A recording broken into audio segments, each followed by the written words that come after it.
Okay, welcome. Uh, my name is Georgia Court. I'm the proprietor of Bookstore Number One, and I'm so happy to see all of you here tonight, for what I think will be a really fun evening. As I mentioned earlier, a little bit of housekeeping. Please keep muted if you're not the speaker. I'll ask you to unmute at the end so that you can engage in conversation with both Bob and Beth, but please stay muted for the time being. Also in the chat function, at the very top of it is a link to purchase Bob's book. So that will get you right to Bookstore One where you can get a copy of the book. So that's what that's for. Okay, I think I'm ready to introduce our speakers. Bob Turoff was the only child of Sidney Turoff and Fanny Makovsky, two first-generation children of Russian immigrants. Born in Kansas City, Missouri, Bob had two working parents who had the foresight to keep him off the streets and sent him into the welcoming arms of the local Jewish community center, where as a teenager, he became a budding young actor. When a professional director from New York brought him to the edge of the stage after a dress rehearsal and quietly said, "Turoff, stick with it. This is your work." It was like hearing the voice of God. After graduating from the University of Denver, Bob moved to New York and immediately started directing shows. One produced at the York Theater, interestingly, was titled The Golden Apple.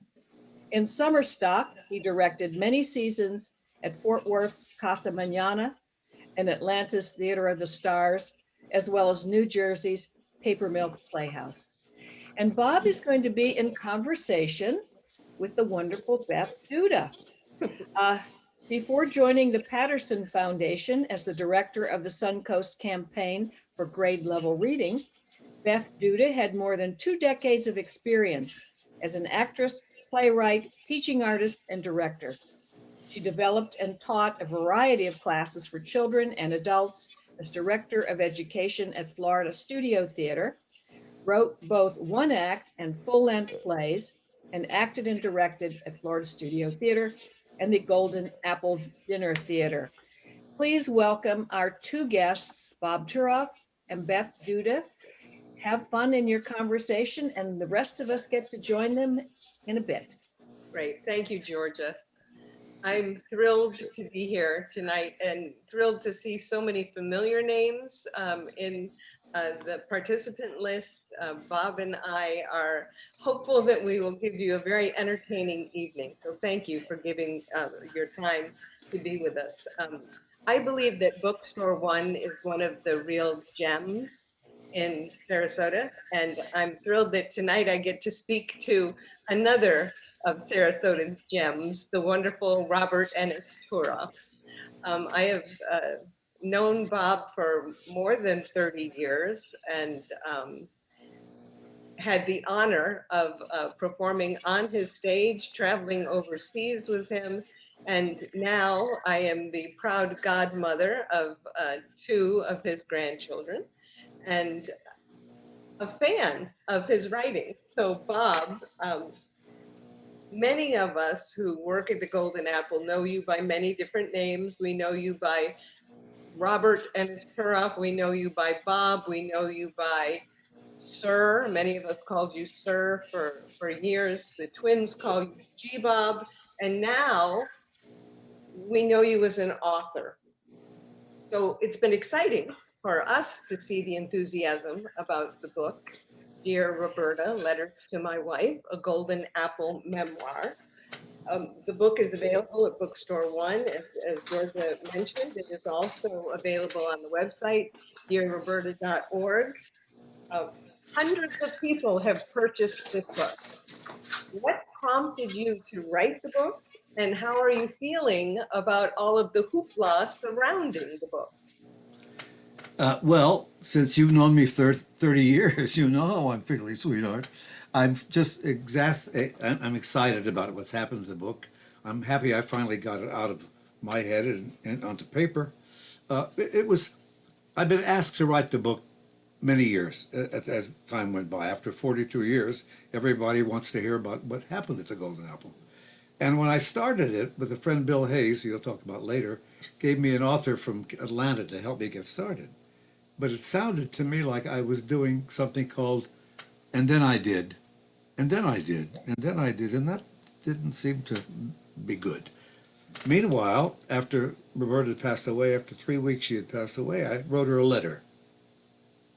Yes, I wrote her a letter, and I wrote her a letter telling her what's going on, telling her what's kind of memorial we're going to plan for her, and all the little gazetteer things that she loved to talk about.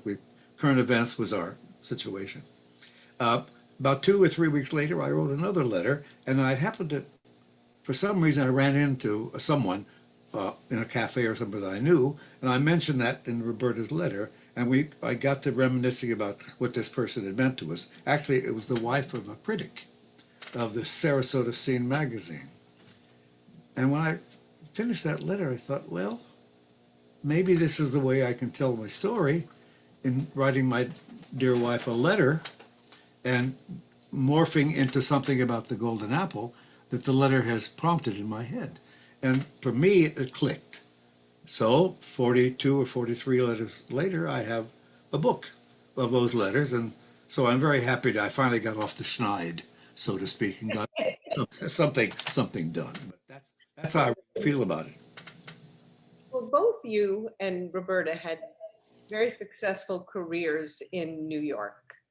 Roberta appearing on the Today Show, Broadway and nightclubs, you directing on Broadway, off Broadway, and in theaters across the country. What brought you to Sarasota? Well, actually, we lived in New York, and New York brought me to Sarasota, strangely enough, because we wanted to spend Christmas out of the city. The city is not a great place if you're old-fashioned Christmas time people to go around in presents and get street taxis and buses and get to where you're going. So we came to Florida. And it occurred to us when we got down here that in the 60s, New York was not a very nice place to raise children. And we had a 5-year-old boy named Ben. And we said, we don't have to live in the city. You've got your Broadway career, and I've got my directing career, and I can go back and forth and do those things. So we decided to come to Sarasota. And I found that there are a lot of things I couldn't do. I didn't want to be a TV repairman, Jerry Gray, you know that story. I wanted to go out and do something else. So there wasn't a dinner theater in this town. And I had had experience in dinner theater, so I said, honey, what do you think? Let's look around and find something. And that's how I started thinking about opening a theater here in the city that we could stay in and stay here, because we wanted, actually, Beth, we wanted a second child.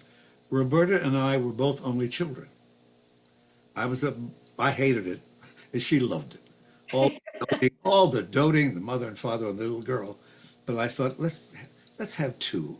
Let's spread it around a bit. Who was that? Ben Franklin said, "Find your seed and multiply," or whatever it was. So anyway, that was our story. That's why we came here. And so here we are. 42 years later, we retired in 2013 after a long period of time in the theater and around the world, as it turned out. Yes, and hundreds of shows. I seem to recall a story that the first show you directed in Sarasota was right around the same time that you actually had that second child. Yes, as a matter of fact, I started out with an invitation to be a visiting professor at USF. I didn't know where USF was. I got a letter in the mail. I went to meet them, and I signed on as a professor with acting and directing and dancing, and to do their major opera, a musical. And I met a lot of people up there, and finally I decided I met my people who could help me find a place maybe in Sarasota that could help me charge the theater. And the place we found, you can see maybe the background in Ben's picture, was the Golden Apple. It was an old Morrison's cafeteria, which had been abdicated or evacuated or whatever vacated. There's the word. Vacated. Yeah. You see, I'm such a word guy. Vacated, and And that's what started this whole situation out. And it became Golden Apple Theater. And was it West Side Story that you opened at the Van Wezel? Is that Yeah, correct? yes. I got it. Oh, excuse me, that goes off. I got a invitation from Kurt Haug, who was the managing director of the Van Wezel at that time, the first one. We opened within, months of each other, both the Van Wezel and the Golden Apple.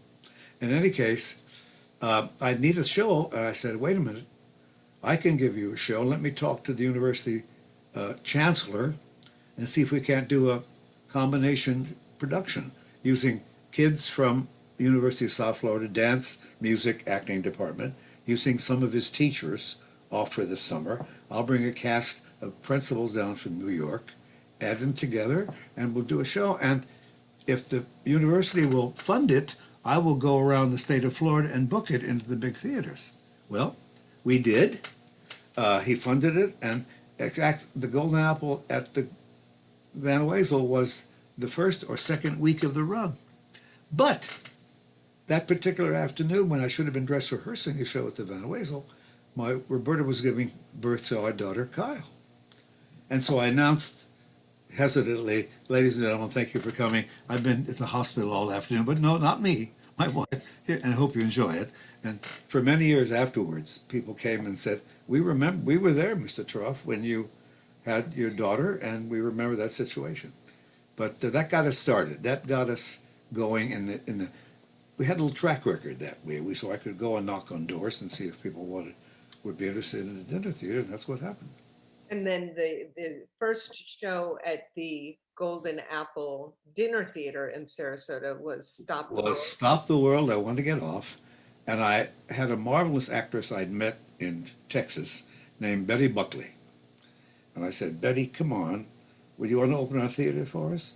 I want to do something that shows that we can do theatrical stuff, and not just dinner theaters did not have a great reputation at that time. I'd love to, Bob. So Betty and I got the rest of the cast together and got a lot of kids from the city here around, who are still around, and we rehearsed in my backyard because we were still building the theater downtown. And when we moved from the grass to the stage, actually to the terrazzo, because the stage was still being built, we finally got it open, and fortunately it opened to nice reviews from Martin Chartar was the critic at that time, and he said professional theaters come to town, which we had, and that launched us to the career we ended up having. Yeah. Well, I love that Betty Buckley wrote one of the blurbs on the back of your book.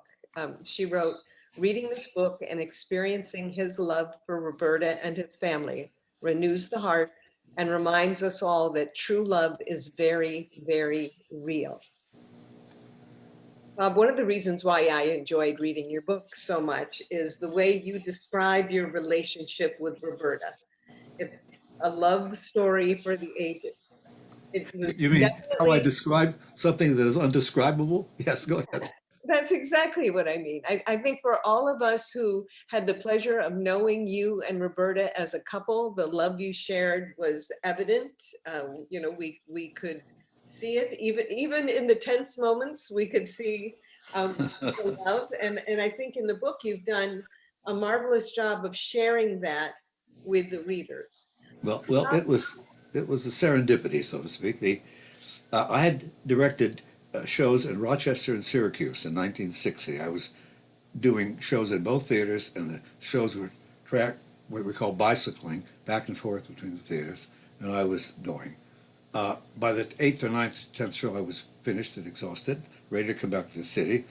But the producer had booked in a star package in Rochester for his last show. It was Roddy McDowell. Remember Roddy McDowell? I do. In Meet Me in St. Louis. He'd gone down to see it somewhere in upstate New York, and he came before I had my bag packed. He said, Bob, I can't do that show. It's just not right for us. And he's not good. He's good, marvelous on the screen, but not on stage. Anyway, would you please stay and do another show? Oh God. Can I pick it? Yeah, you can pick it. Oh, let's see. All right. I'll do it. And I picked Where's Charlie, which is a fun show from Frank Lesser. Got a lot of great stuff in it. And he said, can you get me a name? And I said, I'll try. And I called Bill Hayes, my buddy, who I'd met in Kansas City in 1959. I said, Bill, would you like to play Charlie's Aunt? Where's Charlie? Oh, God, I'd love to. Well, what about it? Well, Bob, you know where you got me, don't you? Where are you? I'm in Massillon, Ohio. I'm doing Who Was That Lady I Saw You With? You want me there on Monday. We don't close till Sunday, and the show opens on Monday. I can't do it. I said, look, Bill, if you will do this, I will stage the show here in Rochester on Monday or Tuesday. I will bring as many of the cast members as I can down to Massillon overnight. We'll run a hall and we'll do it in Massillon. And I'll stage you in the show, and then you come back up and I'll put the opening off for one day until Monday to Tuesday. He said, okay, it's a deal. We were very young, Beth. I was going to say that was quite ambitious to. Very young, very young. So I got myself together out of script, and I had Bill, and now the leading lady, I had to get someone who maybe had done the role. And I called an agent in New York and found there was a woman named Roberta McDonald who had done it the year before in the summer with, you remember Dick Shawn? Yes. Very funny guy. He was the Charlie's Aunt. Charlie's Aunt is about a guy who gets dressed up as a girl to be sure that he doesn't have to deal with anything else. Anyway, so I said, get her on the next plane, please. So she did. And I went, set 2 apprentices down to the airport to pick her up because we were out in the country. And they went, and I'm waiting for her to come in, waiting for her to come in, waiting for her.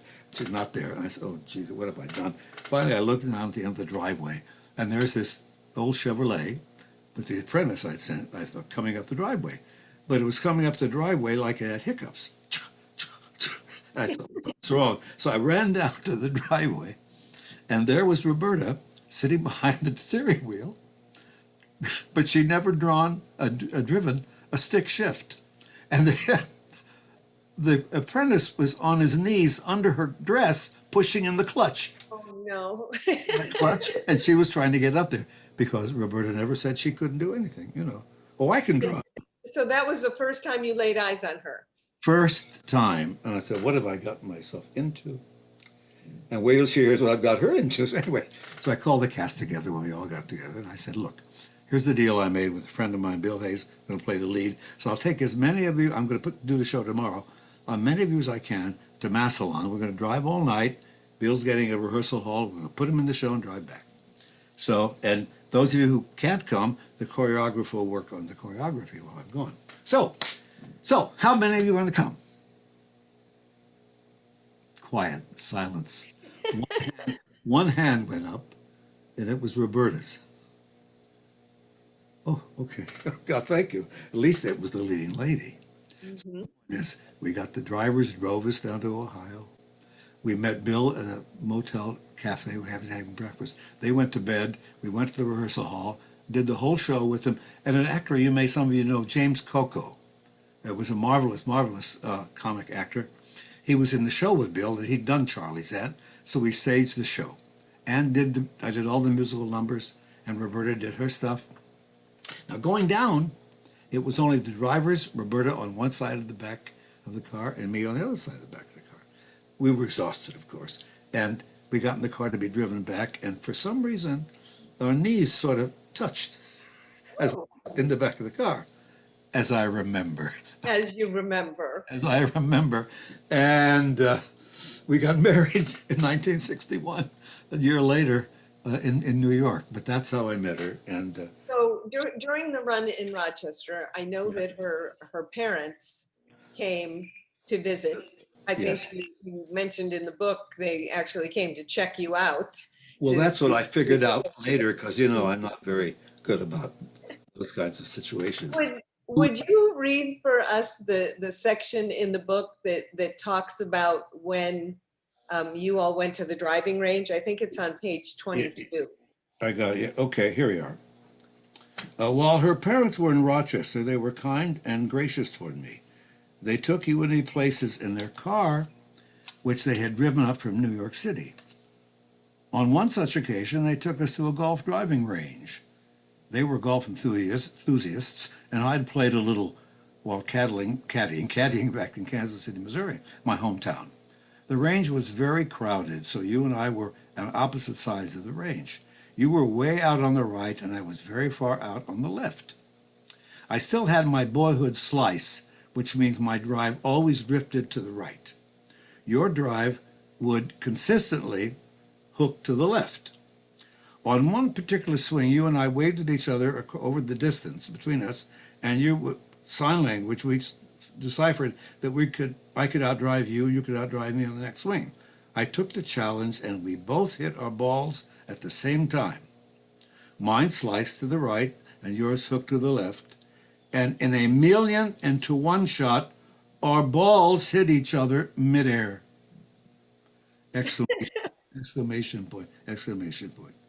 And as I say, it was a form of karma, and we did get married a year later in 1961. Well, if you needed any kind of endorsement, I think that was They were telling me something, right? yes, Yeah, the fates definitely were with you on that. it's true. It's So true. we've heard about your relationship with Bill Hayes, and he's one of the people who wrote a blurb on the back of the book. And you've mentioned Betty Buckley, and she has a beautiful blurb on the back of the book. The third one is written by Tommy Tune. What is your connection with Tommy Tune and his connection with you and Roberta? Oh, another Tommy has become another lifelong friend.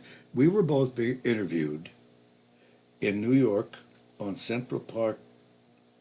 I guess Central Park South is the cross street, on the 7th floor by the agent of Frank Sinatra, Oh, who was the agent to cast and set up a new theater being built in Chicago. It was called the Mill Run in Chicago, a theater in the Round. So we were both sitting in the outside office, and Henry Genet had a big wall-to-wall aquarium with, he said that Mrs. Sinatra, the mother, whose office was off to the side, would come in and look at it every day. See? So we talked. And I got the job to be the director, and Tommy got the job to be the choreographer. Now, Tommy, and he was, 6'9", I mean, he's some kind of guy, friendly guy. But he was so worried because he had never done anything in the Round before. And the Round, I'd cut my teeth in the Round way back in '62 with St. John Terrell had a tent in Lambertville, New Jersey. And I had done 8 or 9 plays for him 2 summers, and so I knew the Round pretty well. And I said, don't worry, we'll get through it. So we went to Chicago, icy Chicago in the middle of January. I had borrowed a little Honda 2-wheel motorcycle from one of the girls in the South Pacific Chorus that Roberta had known from Broadway. And there we were. He's 6'9", I'm whatever I am. I'm driving this motorcycle, which I'd never driven before. And he's all curled up in the back with his briefcase and his overcoat, my overcoat, hanging on for dear life, and I don't know how we didn't get killed. We got through this thing, and it was fine. And then with the first show was Carousel with Gordon McCrae. The next show was Flower Drum Song with the marvelous Japanese singer, whose name, of course, I've forgotten now. Can you? Ben, Who? Ben, unmute yourself instead of, Yeah. You know him, Ben? Do you know that one? yes, Ben saying the name. We just can't hear. Pat Suzuki. Oh, Pat Suzuki, of course. Okay. Thank you, Ben. That show, and it was in the Round. Now, Carousel was easier in the Round because there were sort of rules that you know. But Flower Drum Song, he was so scared. I said, don't be scared. All you do is when you think you've gotten them in the wrong place, say 1, 2, 3, and put them where you want them. Nobody will know the difference, and as long as they move in circles, and keep them out of the center, because the center, all you can do is go around like a top. Bring them to the corner of the pie, so when you've turned across the stage, you've got most of the pie in your, little kinds of tricks and things you do as a director. And he's never forgotten it. We've been close friends. Every time he comes to Sarasota, we go see him at the Van Wezel. I give him little parties and things. In fact, I brought some of his posters that he's a very good artist, and we auctioned them off for Theater Odyssey, which is a little group that we have here in Sarasota, for those of you who don't know anything about the Golden Apple. And we've been friends all the time. He and Sheeta Rivera have both been to the Golden Apple and to our little soirees here in Sarasota. Yes, I Friend. was Great friend. it's always thrilling. And as we were promoting your book a little earlier this year, to have Betty Buckley with us and doing a book chat, you certainly have endeared an awful lot of people to you. Your lifelong friends who have. Well, if you stay in if you stay in the business long enough and you're friendly, I mean, there's a lot of people you see, you meet. After all, we did at the theater. I tried to keep this book to the Golden Apple. At the Golden Apple, Beth, we did 360 shows over the 42 years. Then we had a theater in St. Petersburg, 75, 80 shows. One in Venice. We had a whole season of 4 or 5 seasons in Singapore. And you meet a lot of people, stars and otherwise, and fortunately it just worked out, and they've all been good friends. And I tried to get as many of them into this book as possible because they deserve to be. They're just lovely people.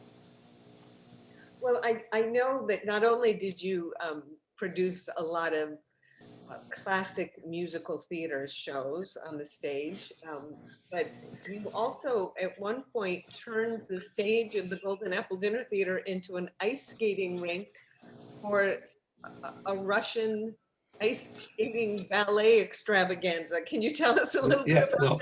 well, I had been sending plays to. You see, there's a cat in front of me. I've been sending plays to Singapore, and this producer that I was working with said, "Bob, I've taken a Russian ballet, the Kirov Ballet, on ice from Russia, and they do it. They're going to do Swan Lake, and the Kirov Symphony Orchestra's got a recording. They play with it. Can you do it? I'm in Florida. I need a date." I said, "Okay. What do I have to do?" "Well, we have to lay down an ice rink." I said, "Okay." I didn't know any better. Anyway, we gutted the theater, took all the tables and chairs out, put a curb inside below. I found out that he was going to bring me the ice machines from New York, which he did, parked in the back of the thing. As I remember, Ben, we filled big black bags full of ice cubes from our ice maker from the theater. And then we got ready, and they said, "Okay, we're coming."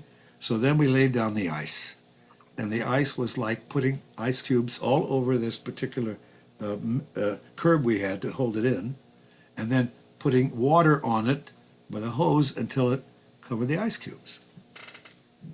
And the machine was running and freezing it. And every 15 or 20 minutes, when the water froze, we would put another layer of ice cubes. And Donna DeSeal, who was still alive and with me now, put water on it. And we'd wait for another 15 minutes, and the ice would come up. Finally, about 3 of those sessions, suddenly you couldn't see the ice anymore. It was ice cubes. It was all ice. And suddenly we had built up a 3 or 4 inch skating rink, an ice rink full of real ice. We Zambonied it with, you know what that is, the Zamboni machine. With the two Zamboni guys came with the company, and they cleared the ice. And my God, we had a beautiful mirror-like finish with all the chairs. We doubled the tiers up on the side. Jerry Gray used to doing magic. We're making it bigger than it was or smaller than it was. In any case, and they all came in. I couldn't believe they were dancing on real ice. They were prepared from Russia to come in places like ours and dance on kind of a tarpaulin vinyl ice, which is done on touring companies. This was ice. And it ran for a week, sold out. We couldn't sell any dinners, but we sold little, sandwiches and apples. But they loved Ray's fried chicken. My chef gave them fried chicken, and boy, those Russians eat fried chicken. It was marvelous. And the most expensive seats were at the end of the downstairs, the row along the bottom of the line, because they knew what to do. The ice skaters would come, lickety-split, come there and give a quick turn and shower ice all over the audience, and they loved it. They paid a little extra to sit there and be iced, so to speak. And I brought back the next no, 2 seasons later to do Swan Lake was first, then Sleeping Beauty. I knew how to do it.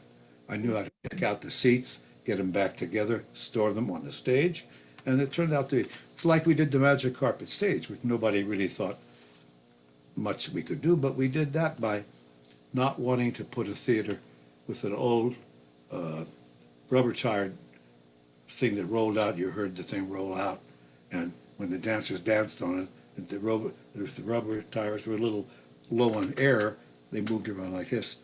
We invented a caster, which is a pancake caster that would inflate with air, called an air caster. It lifted the stage up just a quarter of an inch. And if you pushed it out, one person pushed this whole monster stage out by itself. And then when he let go of the air thing, it settled on the ground. No weight, no solid. I call it the Magic Carpet stage. And luckily, it worked. Mhm. I was never scared until the time when we inflated it, and I said, my God, if it doesn't roll out, I'm out of business before I even start. Damn thing rolled right out. And then I got scared. Then the sweat poured, and I sat down. I said, Jesus, if it hadn't done this, I'm gone. But it had, and it never failed. In 42 years, it went out. And the casters, I replace them once in a while. I still have one in a closet packed away for safekeeping, just in case I needed it for something. But that's the Magic Carpet, and then we have the ice rink. Uh-huh. Well, You see, we weren't very selective about what we did. well, I think you were very gutsy in what you did. One of the things I loved about the book, which is available from Bookstore One, as well as on the website, dearroberta.org. I love that you put a list of all of the shows that you produced at the Golden Apple in Sarasota. And so many classic hit musicals. Many of the shows you produced more than once. Do you have favorites? Can I have favorites? Yes. Yes. Oh, the overall favorite has to be South Pacific. 2 reasons. Roberta was in the Broadway company of South Pacific at the age of 16, believe it or not. It's her first Broadway show, and she was a favorite of R&H, and she did a couple more shows for them. And I've done it maybe 11 or 12 times on my career, but we've done it 3 or 4 times at the Golden Apple. And she knows every word. I know every word. I know every movement. I know what to do here and what to do there. And it's like, for her, it's like coming home. As a matter of fact, Roberta married a director, I believe, because she was curious about what directors do. There's a marvelous story. She spent most of the time when she was in the show in back of the stage manager watching him call cues on the side. She didn't go to the dressing rooms. So there she is one night, standing and watching the show. And you know, what gets her upset, what used to get her upset, we should see modern productions of the girls in bikinis and tank tops and things. This was the World War I, II, 42, 43. They had short shorts and they had wraparound things they tied. They were soldiers in an old island, belly high. So she's standing there watching, and she feels a hand, naked hand, come behind her, puts his hand down on her bottom, bare hand, and she turned around and slapped whoever did that. And whoever did that was Richard Rogers. The Richard Rogers. He was quite a womanizer. Okay. In fact, he passed away. He had lung cancer. No, jaw cancer. Years later, and Roberta always thought maybe my slap did it, but I don't think so. Well, Bob, the first show that I did for you at the Sarasota Golden Apple was The Sound of Music. And I remember one of the very first days of rehearsal, someone said to me, be careful what you say about South Pacific, because to this theater, it's not a show, it's a religion. That is quite true. I mean, you couldn't. In fact, I fiddled with it once, and I thought we were going to get a divorce because I just couldn't stand it. I had to touch it, and some of you may remember, There's Nothing Like a Dame, which is one of the big numbers in the show. And it ends up with all of the servicemen, Seabees down there, nothing like it. No, oh, blah, blah, blah, blah, blah, blah, female dame. So I said, there, I'm going to do something different. And if you're going to leave me because I have to do it. So I had them all be on hands and knees, standing up like this. And I had one little girl who had not crossed with the other girls, who was well built, walk across, said, "Hey, Nellie, wait for me." And she would walk across, and the boys would all plop on the ground, fall, boom, and then get up. Hey! Well, for me, it worked like a charm. I would never do the show without it, you know. And she blessed it for me, said, "Okay, it's in, you keep it. Otherwise, don't fool with it." That's what South Pacific, but That's what she you allowed. got. Yeah? Yes. Yeah, Well, yeah, she is. Now with South Pacific, set half a world away, not only did you do shows set half a world away, but you took shows half a world away. I was did. privileged to be in the cast of The Sound of Music that played in Singapore. I know you took Oliver, you did an original show, Boogie Street. How did you become a theater impresario in the Far East? Well, the same guy that sent me the ice shows later on was he had come down with to buy a condo for his mother and father. He's from New York, in a theater up in New York called the Gateway Playhouse, and he stopped in, unbeknownst to me, with the proper story, and saw our production of Sound of Music. Months later, he called me and said, "You know, Bob, I got a call from Mr. Turoff. I got a call from an agent in Singapore. They're looking for a Sound of Music. Could you put yours together again? I have the whole set in my warehouse, and could we do the joint production?" I said, "Sure." Again, I was young. Of course, we'll do it like that, right? So I put the cast together again, put them together. You were in it. We rehearsed in a cleared away stage at the Golden Apple. 54 of us got on a plane at the Sarasota airport, all the children, the orchestra, and flew off to Singapore, where we played a week or two in Singapore, and then we played a week or two in Malaysia, and came home. And that started our Singapore expedition. You came home. You sent the rest of us to South Korea for several. Oh, that's right. South Korea. We went to Hong Kong, where we had to be evacuated because of a bomb scare. Yeah. Taiwan. Taiwan, yeah. We went to, as you say, Seoul, Korea. Seoul, Korea. Seoul and Busan, yeah. Yeah, and it was quite an adventure. So It was indeed an adventure. that led to 14 more, Beth. 14 more 14 shows that I sent over, yeah. Or from 1990 to 2006. Yeah, we had a lot of great things. Even my son went over. I tried to get everybody who would come home over there so they would stay, you know, because the Orient has a kind of a thing about it that just It does indeed. man's heart. So, but I got them all. And, yes, so we had a. So, Bob, there were many wonderful things that happened at the Golden Apple dinner. I mean, marriages and babies and all kinds of things. But there were also, times when that old showbiz adage of the show must go on was painfully evident. There was illness and injury, and I know myself many last minute calls to replace actors in shows, but nobody was a better last minute replacement than Roberta was.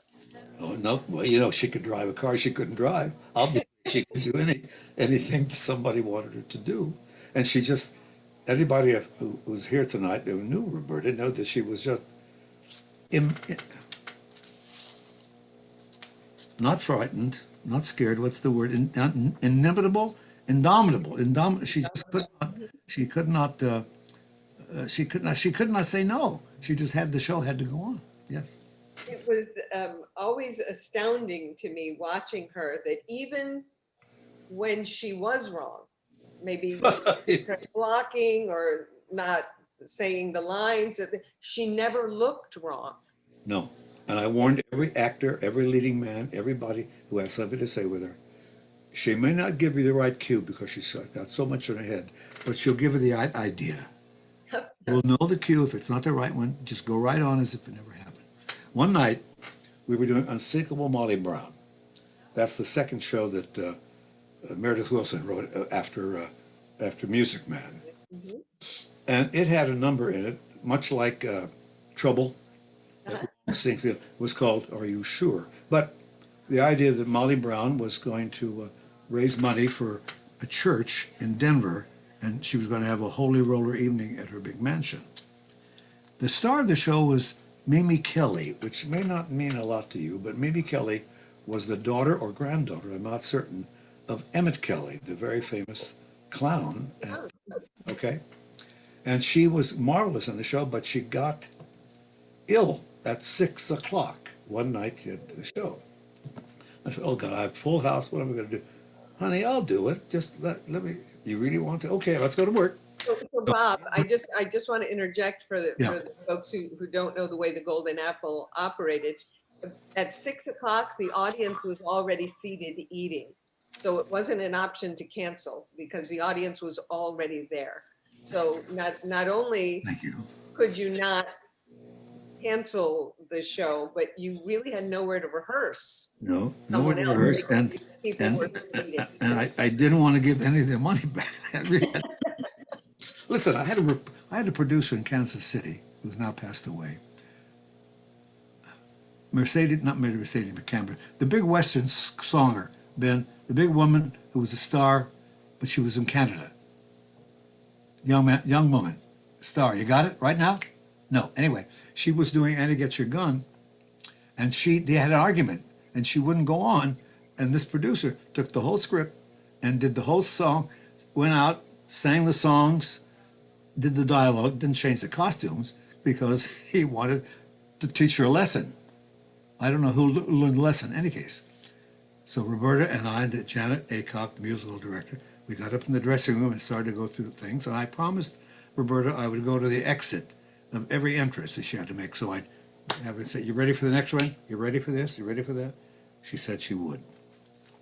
We got to halfway, we were doing pretty well, but then we got to a song and suddenly it occurred to me, it occurred to Roberta, and it occurred to Janet that we had skipped that song, saving it for last because it was the big number. So nobody had run it. And here it was coming up. And as you This say, was during the performance, it was the coming up. performance, yes. No rehearsal, And okay. the show was like, it's Holy Roller. Are you sure that she hadn't been answered up? Cheap, children cheap. Are you positive? And everybody's doing this. She couldn't get past the first two sentences. Are you sure that you haven't been answered? I think children think. Are you positive sure that you haven't been answered? I think children think.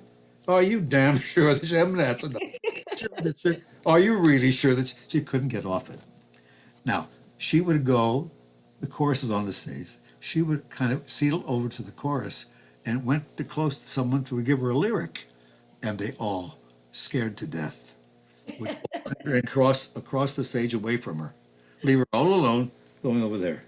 And she'd go over there and they do the same thing, crossed away here. She went to the leading lady, who's a woman named Betty Gillette, who's passed away, but she knew from New York, playing the character woman. She went up to Betty. Betty, now this is a 6-year-old woman. Said, no.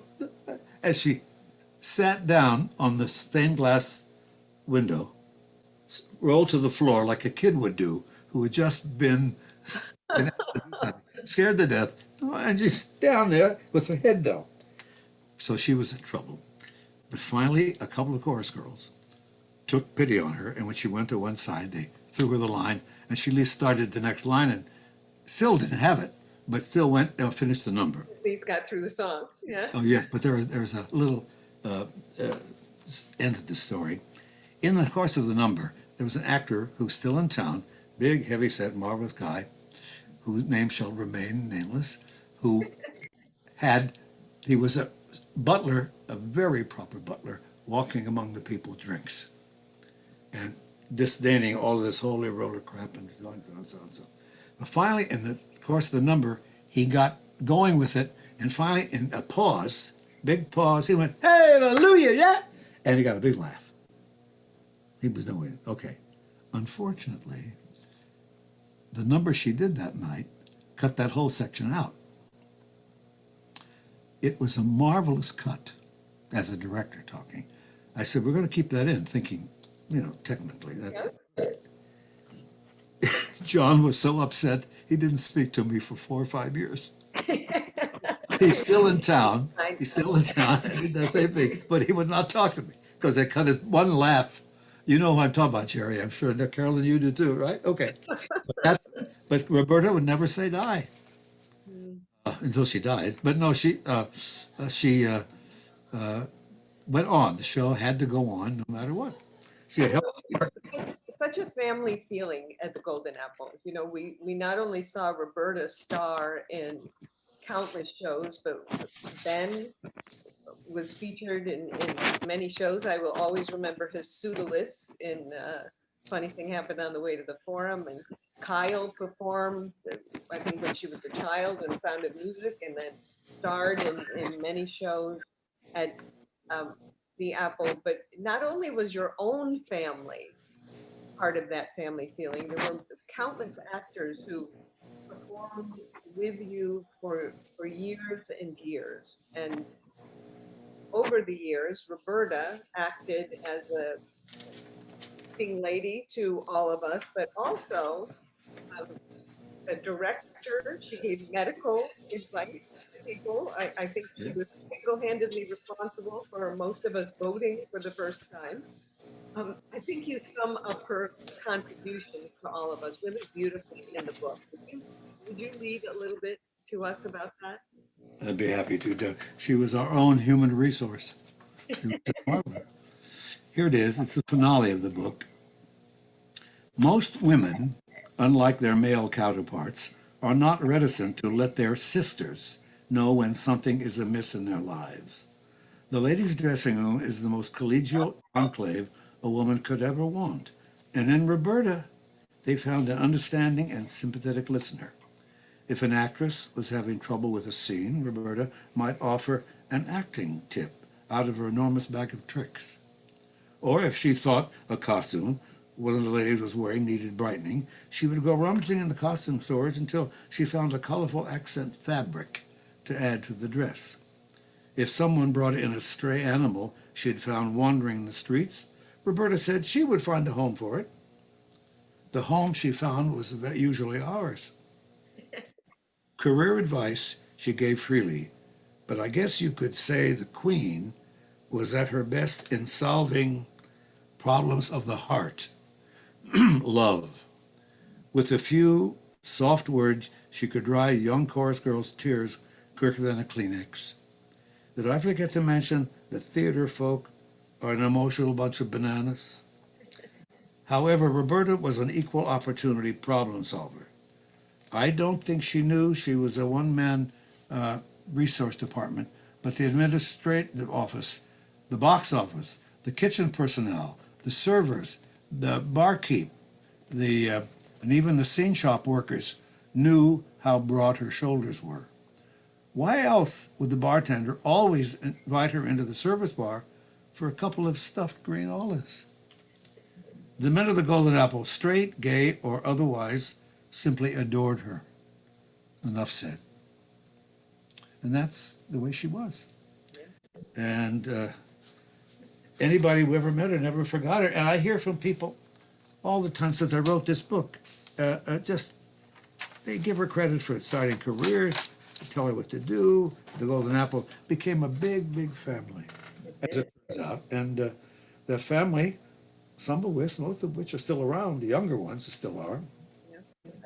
Patrick Pierce is with us tonight, Bob, and he put a question in the chat box. He says, Who's this? Who's this? Patrick Pierce Oh, yes. Okay, Patrick. Yes. wants to know how and when did you decide after sleepless nights to finally tell Roberta that you loved her? I guess it was during one of the sleepless nights. No, it just, I guess maybe it happens this way. When it happens, it just is like magic. And some things don't have to be said, but I love you is something that has to be said, I think. Sometimes over and over, but it just has to be said for the heart. And Patrick, she scared the hell out of me, of course, Patrick, as you imagine she would. Here's I'm a little guy from the Midwest, and she's a Broadway, we used to call her a Broadway bagel baby, right from Manhattan. But do you know, Patrick, when we moved down here from New York, she never once begged to go back.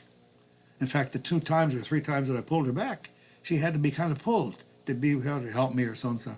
She just loved her animals, as you know, and she loved Sarasota, and she loved me, and she loved her house and what she did. And New York, even though it was part of her life, was gone, finished, and she was down here to stay. But thank you for asking. It's difficult to put into words, but it just happened. And Beth, it looks as if you are at the point where you are taking questions.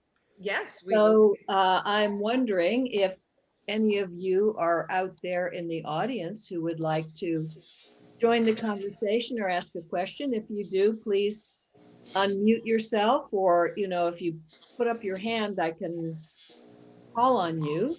Of course, that requires you to put your cameras back on. Yeah. Or just speak up. This is informal. Well, Patrick did. Yeah, I see. Ellen, Yes, can you hear me? Yes. we can. Yes. One thing that hasn't been mentioned that I thought was so sweet that you did, Bob, and the Apple, and that was the children's shows. And you Oh, yes. Yeah, I mean, the actors would be the waiters, and we did these wonderful little children's shows. Yes. Well, the Oslo, when we came, was just about 2 or 3 years old, and suddenly they stopped doing any children's theater, and so there was nothing going on. The players didn't have anything, so I said, "Come on, honey, let's do it. We have a Saturday morning. We can do it." We built a little stage, as you know. It would come out in front of the things and had the children. And one of my favorite things was, if you may remember, I asked for the best joke. I asked 3 people give me a joke, and those who got the most applause would get, I forgot what did I give them, Ben? Put your mic on. What did I give them? Of course, you gave them a free ticket to the next show. Oh, very good. Something cost a And they lot. would bring 3 or 4 people who paid. And they were very marvelous. wise. I still tell some of their jokes, Jerry and Ellen. I used to tell them at the night. For instance, Ben knows this. Ben, what do you do when you cross an elephant with a peanut butter sandwich? Well, most of the time, you get a peanut butter and jelly sandwich that never forgets. But once in a while, you get an elephant that sticks to the roof of your mouth. Told my little 8-year-old boy. Marvelous, that kind of stuff they did. And I tell some of those jokes constantly. But yes, Ellen, it was one I loved it. I loved it. It was hard on the crew, had to get that stage out. It was I guess you guys made there was a name for it. That collapsed and then built up. Parallels. Parallel, thank you, Ben. Jerry built them. I'm getting older, Ben, as you understand. Anyway, but it was great. It was great, and the kids loved it, and they grew up to be bus girls and waitresses, and they want to come back and be a part of the Golden Apple for many years afterwards. That lasted about 3 or 4 years until some of the other theaters got wise that there was a whole market there to be used. A trendsetter, Bob. You've always been a trendsetter. Oh, God, yes. Patrick texted me another question for you. He said, Go if ahead. a miracle occurs and Roberta appears here again and tells Bob that she's been allowed to come back for just a little while, what moment with her would you want to relive? Okay. Dear, first, I'd like you to make me a taco casserole. Because that was her favorite dish and she was brilliant at it. She was marvelous. But as you know, now some of you try to understand this if you would. We shared a bed for 54 years, by the way, we were married. And I still, when I get up in the middle of the night to go to the bathroom, I tiptoe my head so I don't wake up Roberta. Isn't that terrible? No. I get to the bathroom and I say, hey, if there's nobody there, you don't have to do that. But every once in a while, I hear a voice that I shouldn't hear. And somebody told me that when I call Kyle Roberta, that I'm thinking of Roberta. That's something that people have told me, all kinds of things like that. But no, it was just, I actually, Beth, she hasn't left. Patrick, she really hasn't left. For instance, this is on my desk. You see, I have her right there with me all the time. You see behind me, she's there all the time, and it's terrible.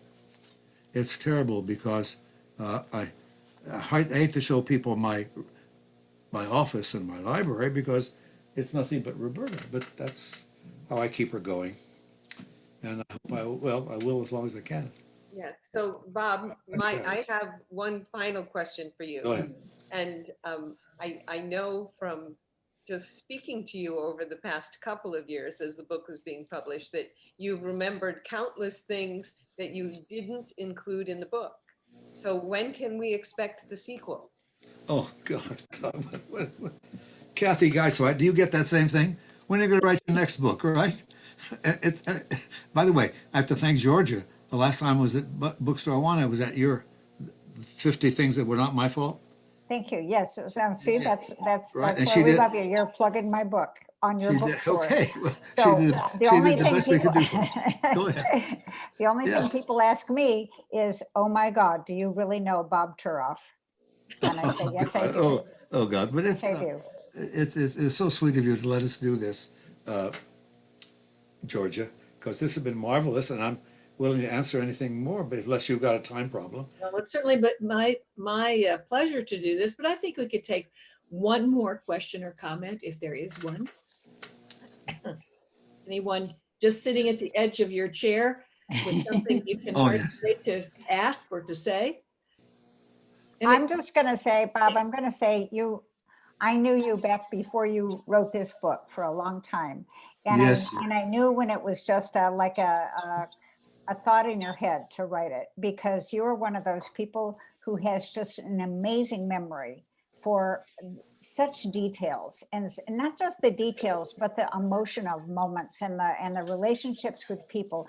And you really have, of all your skills, that is one of the great skills you have, is this just giant heart and giant memory that goes with the heart. And I mean, I know that many people encourage you to try to put those memories down on paper somehow. And, you know, a lot of people in the world have ideas to do books, and you did it. I'm like ecstatic that you did this, and you did it so beautifully. And so you found a unique way to do it, that to tell your stories in these letters. And I just want to say bravo. Bravo for the great life you lived, but then triple bravo for getting it together to put these memories down in such a loving and fun way. I'm really, really proud of you. Good job. Thank you, sweetheart. That was from author to author. Isn't that sweet, Yeah. Georgia, right? Howard, I think Howard wants to say something. Okay. Bob, I see Jerry Gray is on. I haven't seen Jerry Gray in a lot of years, and Ellen. But he was my technical director in Pittsburgh in 1980-81. I'm wondering when he was your technical director. He and Ray Perry, they were, and David Ferguson were the big three. And Jerry was the calming influence on Ray Perry and David Ferguson. And I've been trying to find Jerry for years. And there he was all the time, right in front of me. Anyway, but my favorite story about Jerry, he did everything. And of course, he did it.